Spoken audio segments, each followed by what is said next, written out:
नमस्कार भाइयों। आप देख रहे हो लाइव।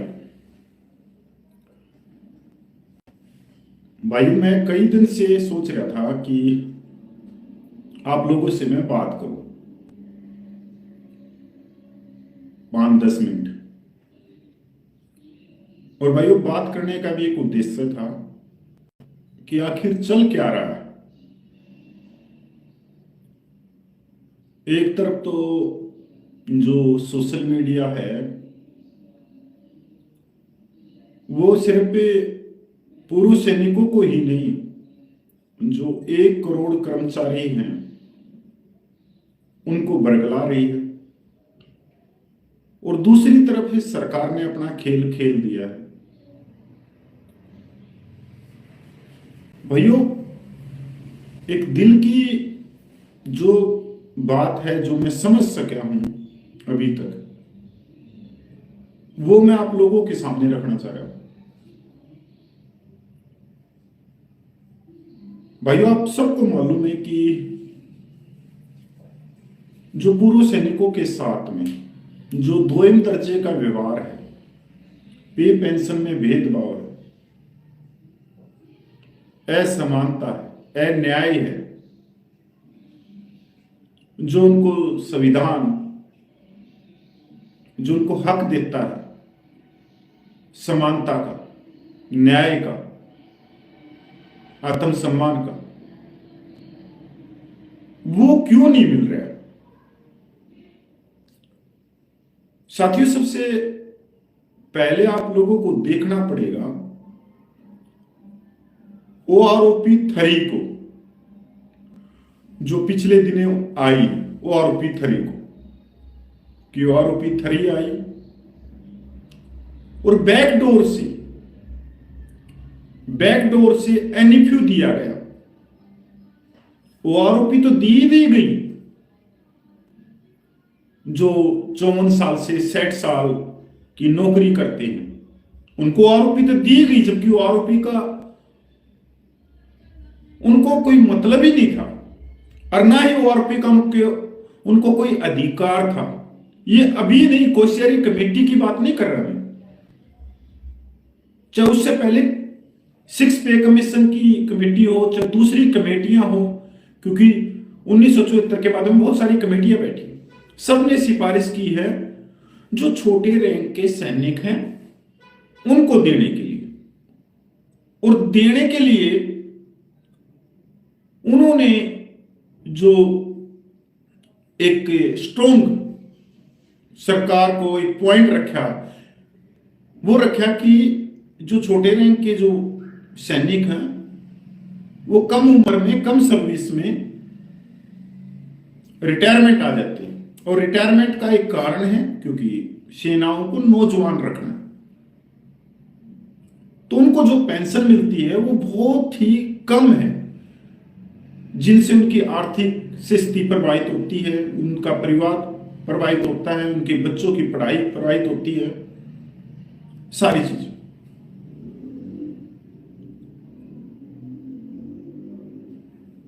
पर ओआरओपी दी किसको गई?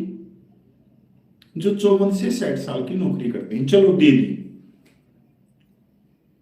पर ओआरओपी 3 में जो एनएफयू का केस मानिए सुप्रीम कोर्ट में चल रहा था, नॉन फंक्शनल अपग्रेडेशन का, वो ओआरओपी 3 में बैकडोर से दे दी गई। जहां पर ओआरओपी की तो बात छोड़ दो, जो भी ऑफिसर से भर्ती हुआ है,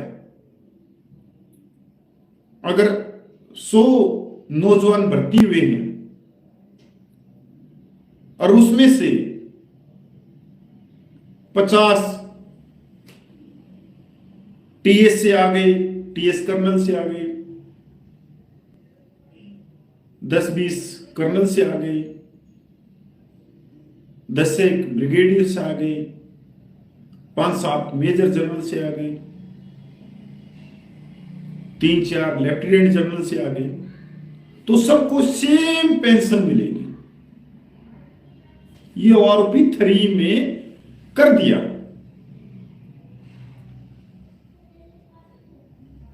खेल कैसे खेला गया, इस खेल की शुरुआत हुई 2-3 साल पहले, जब भी पूर्व सैनिक संविधान के दायरे में अपने हकों को मांगने के लिए संघर्ष करने लगे।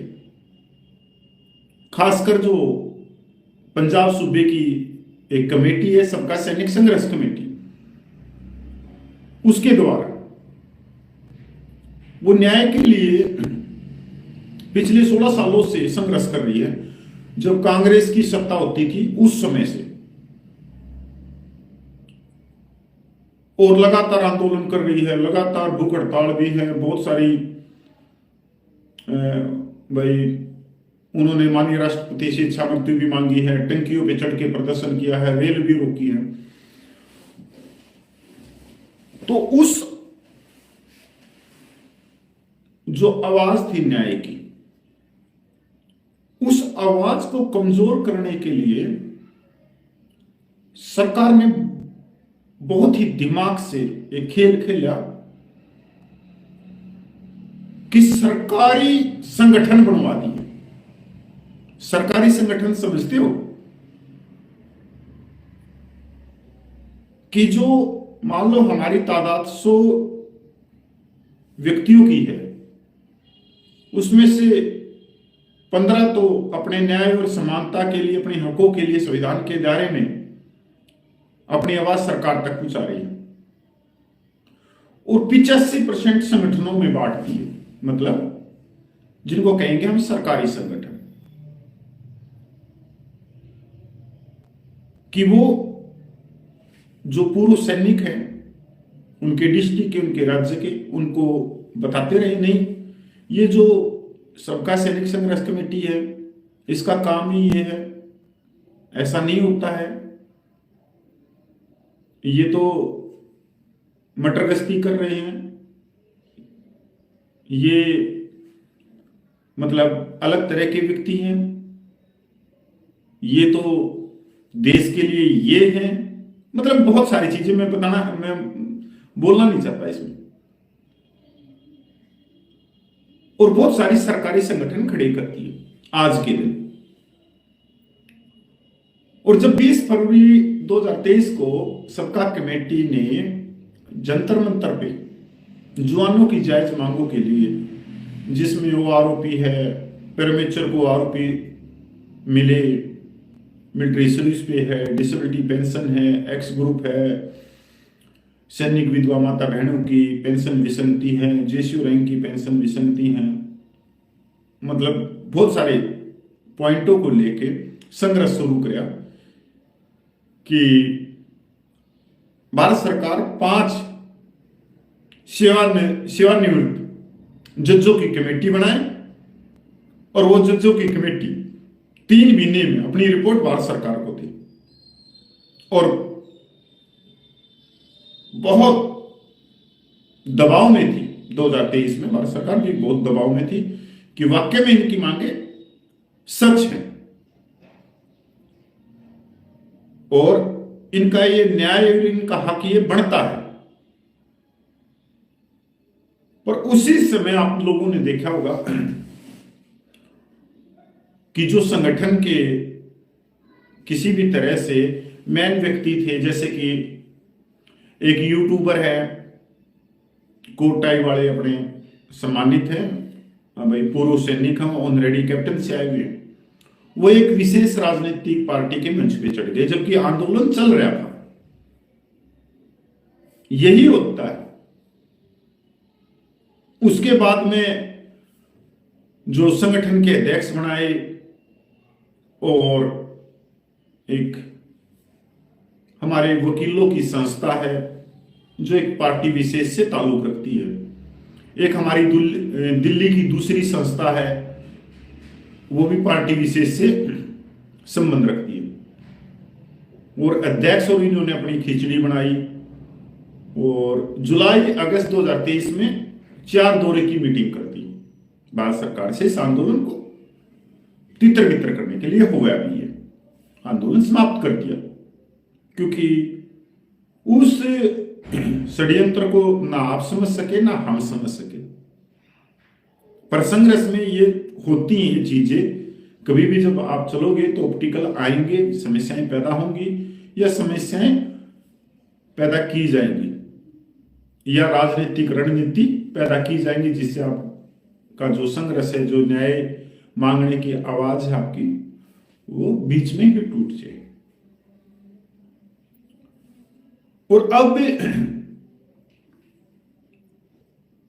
पूर्व सैनिकों की आवाज को भारत सरकार तक पहुंचाने के लिए जो गिने चुने संगठन रह गए पूरे देश में, गिने चुने,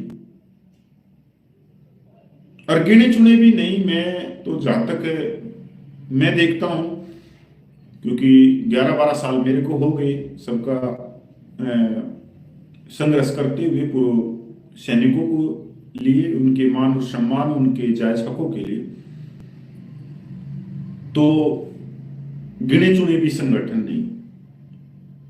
सिर्फ मैं ये मत कहना कि कपिल भाई सबका कमेटी से जुड़ा हुआ व्यक्ति है तो इसलिए सबका कमेटी का नाम ले रहे हो। भाई मैं इसलिए नाम ले रहा हूं कि उसके अलावा है ही नहीं। अगर है तो आप कमेंट करके बता देना। उसी संगठन को दबाने के लिए, उसको खत्म करने के लिए, क्योंकि उसी संगठन ने दीवा लगाया था न्याय का, सच्चाई की आवाज निकाली थी, संघर्ष उसी ने किया है। अगर देखें 16-17 सालों में दूसरा तो कोई था नहीं। अगर जो पहला आदमी चल रहा है उसी को हटा दोगे तो पिछले वालों को तो रास्ता का पता ही नहीं। तो पहला व्यक्ति कौन है चलने वाला? सबका सैनिक संघर्ष कमेटी है। तो उसी को हटाने के लिए आज के दिन पूरे देश भर में सरकारी संगठनों की भरमार हो गई। इतने संगठन हो गए, गांव लेवल पे, तहसील लेवल पे, डिस्ट्रिक्ट लेवल पे, राज्य लेवल पे और भारत लेवल पे वो बट गए।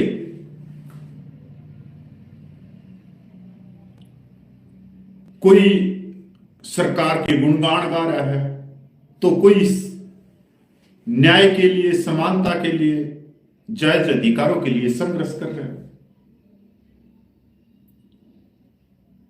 अगर हम 4 व्यक्ति हैं तो चारों को अलग अलग कर दिया। अब 4 इकट्ठे होंगे नहीं, क्योंकि 3 व्यक्तियों के ऊपर सरकारी संगठन हो गया। तो आने वाले समय में यही है कि चांस बहुत कम है। मैं पहले बता देता हूं साहब, चांस बहुत कम है कि 8वें वेतन आयोग में या अगले साल पूर्व सैनिकों को न्याय मिल जाए, समानता मिल जाए, उनके जो विसंगतियां हैं उसके ऊपर कमेटी बन जाए। चांस बहुत कम। और मैन है सरकारी संगठनों का ज्यादा होना, इसलिए चांस बहुत कम है कि परमेश्वर को आरपी मिल जाए, डिसेबिलिटी पेंशन एक समान हो जाए, मिलिट्री सर्विस पे मिल जाए। नहीं। अब मिलिट्री सर्विस पे का सबको मालूम है किस कमेटी ने किया था, वो कमेटी किस विशेष राजनीतिक पार्टी से जुड़ी हुई। अब तो एक ही चीज हो सकती है भाई, अगर जहां तक मैं देख रहा हूं तब तो कुछ हो आगे बात बढ़ सकती है। अगर पंजाब सूबे की जितनी भी कमेटियां वो एक प्लेटफॉर्म पे आके और न्याय समानता को भारत सरकार तक पहुंचाएं संविधान के दायरे में, तो बात बन सकती है। नहीं तो इसके अलावा अगर कोई सोच रहा है तो ना तो भाई मेरे हिसाब से हरियाणा में कोई ऐसी कमेटी है, ना राजस्थान में है, ना उत्तर प्रदेश में है। ना कर्नाटक में है, ना तमिलनाडु में है, ना महाराष्ट्र में है, ना बिहार में है, कहीं नहीं है। और पंजाब राज्य की सारी कमेटियां एक प्लेटफॉर्म पे आई। हाँ, एक दो छूटेंगी भी, वो छोड़नी भी पड़ेंगी। जैसे कि कई रिटायर्ड लाबी ने अपने कमेटियां वहां गठित की हुई हैं, उनको जो जंतर मंतर पे 2015 में करोड़ों रुपया चंदा आया था, उस चंदे से वो उनको भी देते हैं। हर महीने चाय पानी का खर्चा पहुंचाते रहते हैं, तो वो वहां तक सीमित है। तो मैं आज स्पेशल बात करने के लिए आया था कि क्या जो ये सोशल मीडिया पे चल रहा है कि ये एरियर आ गया, ये बल्ले बल्ले की खबर आ गई, ये खुशखबरी आ गई, ये आ गई, नहीं, कुछ नहीं। चाहे कोई कुछ भी जोर लगा लेना, कितना भी जोर लगा लेना वीडियो बनाने में, या कोट टाई पहनने में, या नहा धो के फिर वीडियो बना के लोगों को बरगलाने में, पर मेरे को गारंटी देता हूं सरकार सुनने वाली नहीं है। क्योंकि सरकार ने सरकारी संगठन बड़े लेवल पे बनवा दिए आज पूरे भारतवर्ष में, हर गांव में, हर डिस्ट्रिक्ट में, हर उसमें वो उसी समय से वो इस चीज पे लगे हुए थे। तो इस चीज को समझने की कोशिश करो। अगर आप लोग इस चीज को समझ जाओगे कि सरकार ने क्या बनवाए हैं, क्या सरकारी संगठन बनवाए हैं, और उन चीजों को आप पहचान लोगे, तो हो सकता है कि भाई 2025 में कोई बड़ी आवाज निकल जाए न्याय की और भारत सरकार तक पहुंचे। पर उससे पहले आप लोगों ने असली और नकली का चुनाव करना पड़ेगा कि असली कौन है, नकली कौन है। मैं तो कहूं कैसे कि कौन नकली है, कौन असली है, वो तो भाई आपका मंथन बोलेगा। आप सोचोगे, आप निकालोगे कि असली कौन है, नकली कौन है। तो भाइयों, जय हिंद, वंदे मातरम, जय भारत, नमस्कार भाई।